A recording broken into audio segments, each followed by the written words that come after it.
Good morning, everyone. Hope you're all alright. God, there's not a lot going on today. It's a nice, lovely Friday. Chill out Friday. And I'm just sitting here and I'm watching.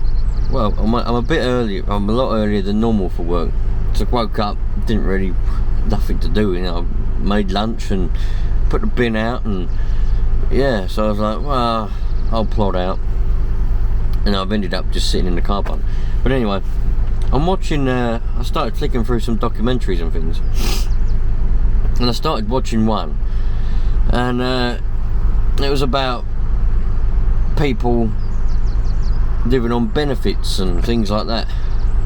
And I'm watching this, like, we often watch these, me and my missus, like, we often sit and watch these sort of documentaries, and I often always say the same thing, but I just, you know, I can't grasp my head around the way some of these people are. You know, they're like,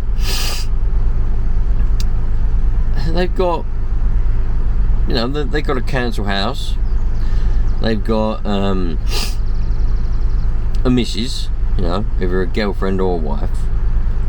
Like, we're talking about the men now, and they've got a couple of children, or one kid, something like that. We'll talk about the men's side, then we'll talk about the women's side after. Now, they don't do fuck all, really. You know, they're a lot of these ones on these documentaries, they just sort of walk around the streets talking code language like white bruv and all that rubbish. Get their dole money, buy some tobacco, not always drugs, but sometimes some drugs. And they're walking around in like Nike tracksuits and that, which if you look on the web, on like any website, JD's, Sports Direct, them Nike tracksuits are about 70-80 quid or more. So they spend a lot of their dole money on the tracksuits, but they don't do nothing for the kids. They don't do nothing for the girlfriends and that. But they treat them like bloody kings. How does that work? You know, having a family is a joint effort, and having kids is a joint effort. And there was a video, one of those shorts videos, I think it come from TikTok, because it had a little TikTok symbol at the bottom. If you've ever noticed that, going off topic a little bit actually, I've just thought of this in my head just now, it just popped up in my head. On one of those YouTube shorts, as I say, I think it come from TikTok, and it was about the woman has to do everything, and I'm like, no, fuck off. Children are a joint effort, yeah? Children are a thing that you have together. It's not the woman is expected to do all of this stuff. You both are. You know what I mean? I'm watching this, like, that was a bit of an off-topic thing. It popped in my head right there and then as I was talking about this. And no, it was a TikTok going around, and it was like, who's expected to have a day off of work when the kids are ill? Mummies. And who's expected to do this? Mummies. Not at all. Not at all. It's a joint effort. You know, joint effort. Children are, you both look after the kids. It might be that the mum goes to work and the dad does the school run, does the looking after of the kids. Doesn't matter who does it, someone's got to do one or the other. You know, that's what teamwork is. Teamwork makes the dream work. That's what I always say to everyone around here, and I say to everybody everywhere. Teamwork makes the dream work. Without teamwork, you're going to struggle. Anyway, going back to these documentaries, reason why I started this video. So they're doing that, you know, and the women are going, oh, he's a dickhead, he doesn't do nothing for us, but I love him, and all of this. And they don't do fuck all. And then on the opposite side, as on the other families, right, you got the men with a couple of children, right, still on the benefits and everything, doing all the housework. Not that they do a lot of housework, to be honest, but doing the stuff, looking after the kids and all of that. Again, still in Nike tracksuits and things that cost a lot of money, and the kids are like in basic stuff, and ignoring the woman, you know. And I'm just like, this is mad. This is actually mad. Like, I can't can't get my head around some people's, like, they must be set up for like the TV show. It must be. But then again, I suppose it does happen in real life, you know. It's mad, I think. To be honest, I don't know. I was going to say I don't know why I watch these documentaries. I know why I watch them, because I find them entertaining. But at the same time, they kind of wind me up. A little bit, they kind of wind me up. Like, they get my heart pumping, and they get like, I kind of feel a bit angry in a way watching these documentaries, because, as I said, having any kind of family, well, actually any kind of relationship, doesn't matter whether it could be a friendship, yeah. If you've got a friendship between two people, that's teamwork as well, you know. But we'll go on to relationships and families. They are teamwork. And when you watch these documentaries and you see that there's one side, you know, the man does nothing, you know, doesn't even go to work. It's different if he went. There are some actually where the man goes to work as like a labourer on a building site, works hard, comes home, and is good, you know. There are some on there, but most of the ones, I know why they show them. They pick these little families because they know they're going to make a good TV show. I'm not stupid. That's why they pick them. They must do some kind of auditions on the streets where they want to film and say who wants to take part. And then the families which seem like they would make a good series of programs, they'll pick to film, I would imagine.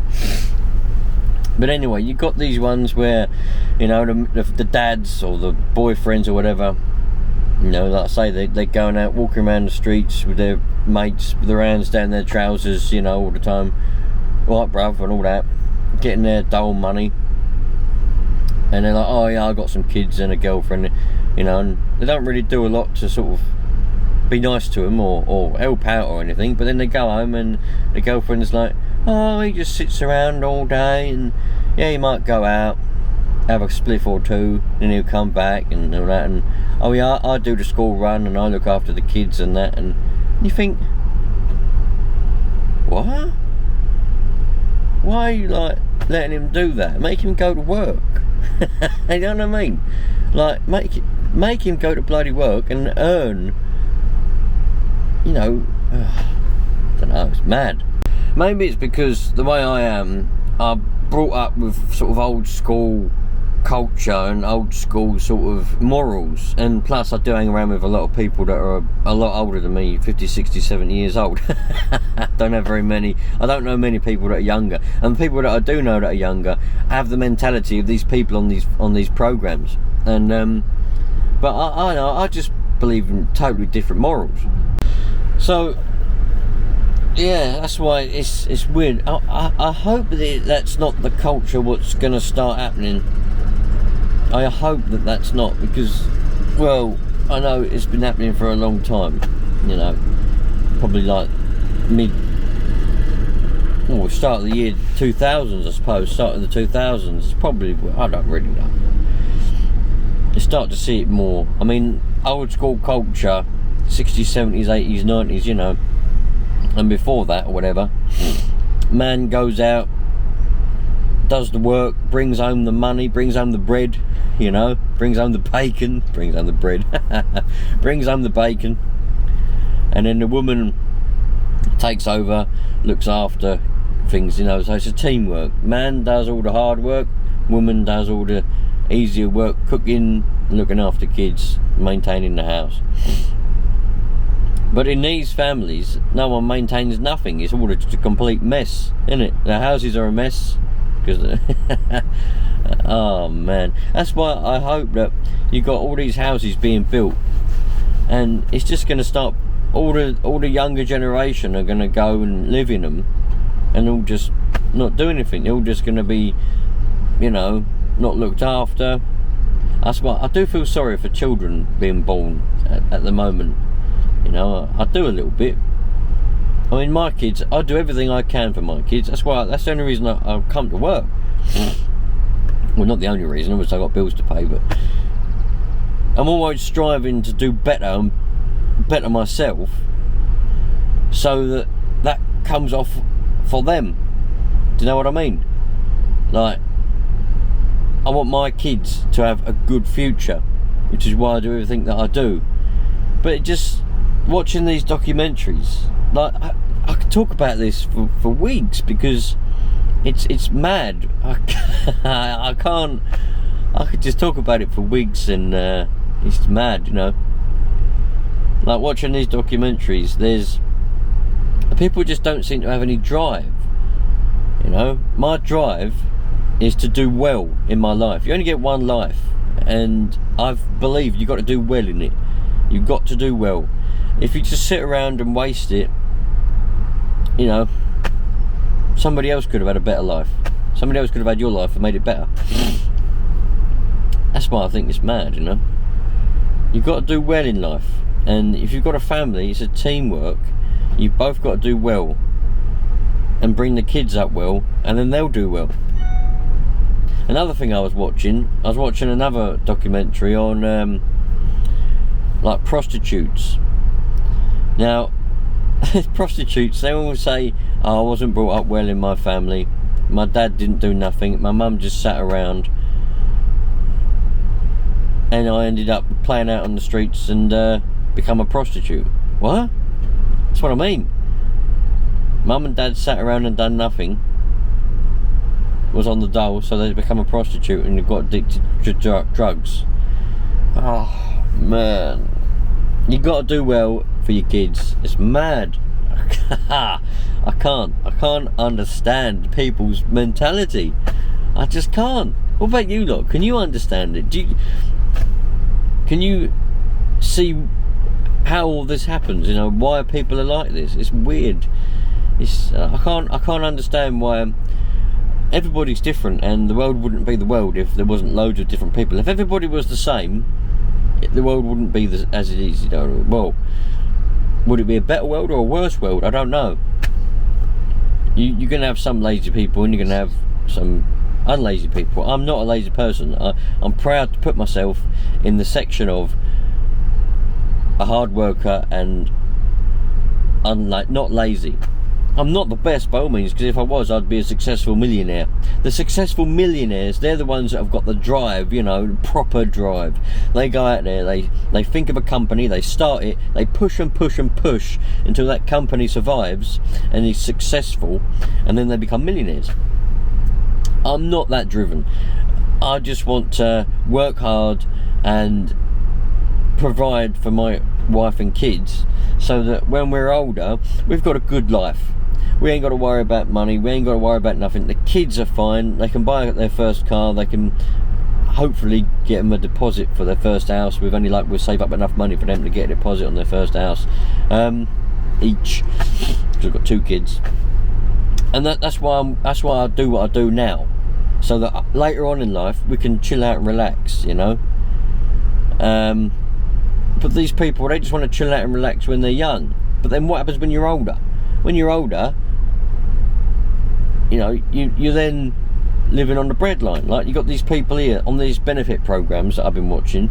You got that end of the scale. You got the young people that are sitting around doing nothing, wasting their life. They've got a wife, a girlfriend, and a couple of kids, which they don't do anything for, but they still idolise that one person. I don't understand that. You know what I mean? There's people like me that work hard, and we're just ignored and stuffed in the corner. You know, we do everything we can, but we get stuffed in the corner. Oh, you don't do nothing. What do you mean I don't do nothing? I've been bloody working for you lot all day long. But then you got the older people that are on benefits because they did nothing when they were younger. They didn't work, they didn't save any money, they didn't bring up their legacy, because your family, your wife or your girlfriend and your kids and your home where you live, that's your legacy. Yeah, you got to bring that up and build it up. Yeah, and then your kids can take over that and keep building it. Yeah, and then they can have their kids, and they'll take your morals, your hard-working morals, your good skills, whatever. They'll take that, hopefully, and adopt that and carry that on. Yeah, that's where I get mine from. My mum and dad, they were hard workers. You know, they gave me and my brother a good start in life, a really good start in life. And I want to carry that on for my kids. That's where I got my morals from. I want to carry that on for my kids. You know, that's why I do what I do. So then you got these older people, they're like, oh, they're like 50, 60, 70 years old, on the dole, yeah, on benefits, no job, never. Some of these, one of these people there, he's got a beard and everything, he said he's never had a job. They said he's been in and out of a little factory every now and again, but he didn't like it, so he quit after a couple of days. What's that all about? Didn't like it, so he quit. A lot of people don't like their jobs, but they've got to do it, and they do it because they want to do good in life. I just think it's crazy. And then they go in, well, I can't afford to eat for the last week until I get, for the last week of the month until I get my dole money, until I get paid again from the benefits. And then I can go and buy some food and I can eat for another 3 weeks. If I'm lucky, I might better eat a tin of beans for one day. What? And I just think to myself, if you, when you were younger and you were more able-bodied, yeah, because as we get older we get less able-bodied, don't we? Some of us get arthritis, we get stiff, you know, we're just not as capable as we once were when we were young. When you're young, that's when you've got to really just go out there, just put yourself out, you know, just do good, work hard, you know, earn as much as you can, look after, and if you have a wife and a girlfriend or a wife and kids and all that, just go above and beyond for them while you're younger, because then when you're older, as I say, you can chill out a bit more, yeah, when you're less able-bodied, because when you're younger you can do everything, yeah, you can work, you can do everything, you've got nothing stopping you. And when you're older, then you can just sort of chill out, and you can also look back at your life and you can say, I've done well, I raised them kids well, I gave them a good start in life, I looked after my wife or my girlfriend, hopefully we'll be married, I looked after her, and together we looked after the kids, and we brought them up well. And you can look back and you can say that. That's what that is my goal. That is me. Look back when I'm 70 years old. My kids have grown up. They've hopefully got some kids. I've got some grandkids, and I can see that my kids have taken my morals, and they've given, you know, they've got a good start in life from what me and my wife done. We try to look after our kids the best. These people are mad on these documentaries. And you're probably thinking, why are you talking about it in a video? It's because it's just like, to me it's a passion. Like, I suppose it is a passion. I do get very passionate about it. You know, when you see these people, like a lot of the time you see them walking down the streets, didn't you? Like in the shops or whatever. The dad, you see this, a woman, looks quite nice, you know, dressed in like sort of chavvy sort of stuff. Tight jeans and crop top or whatever, pushing a pram, the kid in it might have another kid walking along the side, a bit older kid, 6 or 7 years old, and then you got the man in the tracksuit with his hand down his trousers, walking around going, what bruv? And you think, what the fuck is she doing with him? And he's just walking around the shop and she's going, oh, I think we should get this for the kids, I think we should get that, and he's like, nah, get Monster Energy innit? And you're like, what the fuck? What these kids, man, I feel so sorry for them. It's mad. It's a crazy life. It is an absolute crazy life. But yeah, I do, it gets to me, man, it does get to me. If I had a choice, I think I'd just give them all a slap round the face and just say, look, fucking go to work. And also we'd get all the foreigners out. If all the English, the younger generation now, my generation and a bit younger, would actually step up and look after their families and go to work and get jobs, we wouldn't need all the foreigners, we can get them out. All the foreigners could go, would have, you know, it would be brilliant. Anyway, that's enough chatting about that. Thought I'd just mention it in a video because I felt like it. I'm passionate about it, it's my passion. I'll see you later on, enjoy yourselves, have a wonderful weekend, because today is Friday!